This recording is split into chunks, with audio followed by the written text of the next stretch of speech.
En este tema veremos el manejo clínico de la fiebre chikungunya y las estrategias de control.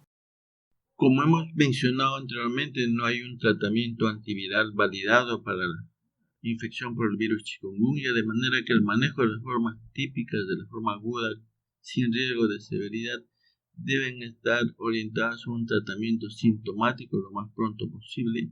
Hay que tener en cuenta evitar la automedicación como en otras infecciones.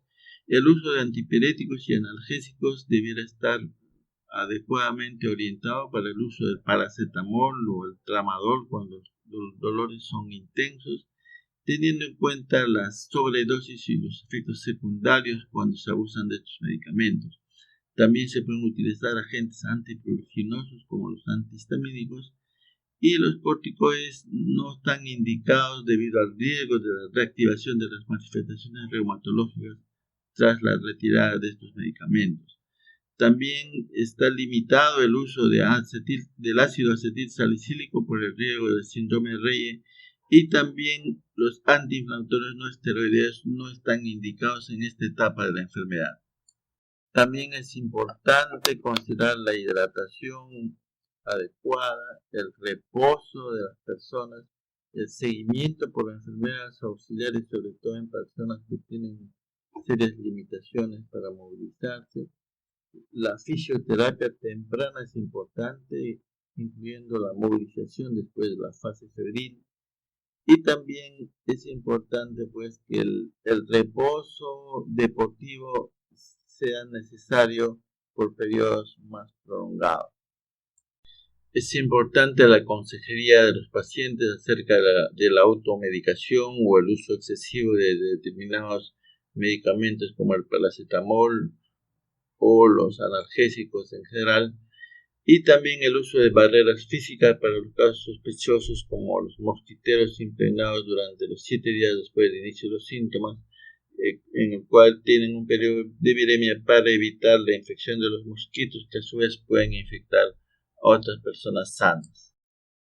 En la fase subaguda, cuando ya el paciente tiene entre 21 o más días, el manejo, así como en los casos de la infección aguda y en la fase crónica, es importante la información precisa sobre la enfermedad que deben tener tanto el paciente como sus familiares. El tratamiento sintomático debe estar orientado, en este caso sí, ya pasadas las 3 semanas de inicio de la enfermedad, el uso de antiinflamatorios no esteroideos, el uso racional de analgésicos, la búsqueda del componente neuropático, iniciar tempranamente también la fisioterapia. La corticoterapia debe estar indicada de manera limitada a algunos casos como cuando ocurre el tenosinovitis, el síndrome de Raynaud, la poliartritis invalidante, porque existe pues el alto riesgo de rebote y los efectos secundarios cuando se usan corticoides.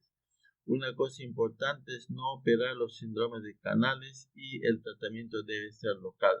Por otro lado, debido a que esta es una enfermedad que puede ir a la cronicidad con efectos psicológicos consiguientes, es importante el seguimiento psicológico también de estos pacientes. Cuando sea necesario en esta fase subaguda, también es importante el solicitar exámenes de laboratorio y exámenes radiológicos como la fórmula sanguínea, el PCR, velocidad de sedimentación, ácido úrico y la serología para chikungunya, si en caso esto no ha sido todavía confirmado, y puede hacerse ecografías o radiografías de las articulaciones que sean necesarias, ¿no?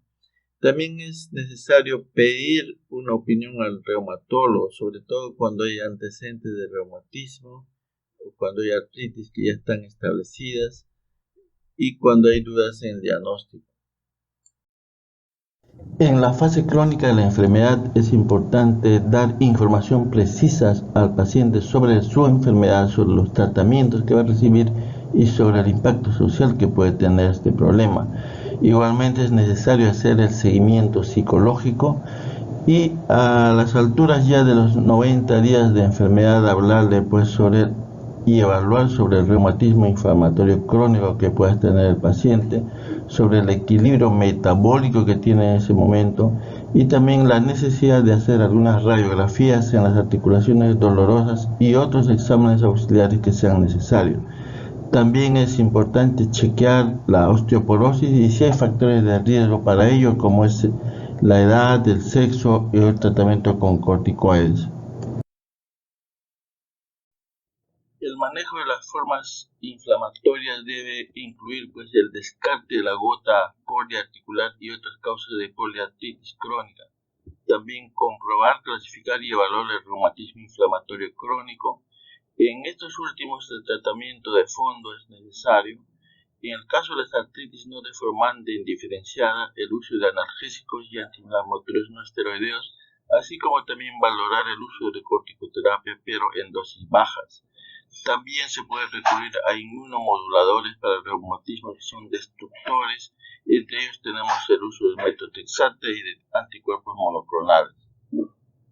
En la fase crónica, respecto al manejo de trastornos musculoesqueléticos, debemos considerar lo siguiente: detectar el componente neuropático, disponer de la fisioterapia, en este caso masajes, drenajes linfáticos, ultrasonidos, láser, activación muscular isométrica, etc. Según sea el caso, hacer infiltraciones locales de corticoides y anestésicos. No se recomienda la cirugía de los síndromes de los canales. Respecto al hombro, observar si hay ruptura del manguito de los rotadores. Respecto a las rodillas, verificar si hay síndrome de la rótula. Respecto a la cadera, observar si hay tendinitis o artrosis. De ser necesario, administrar antidepresivos o medicamentos que sirvan para manejar el dolor.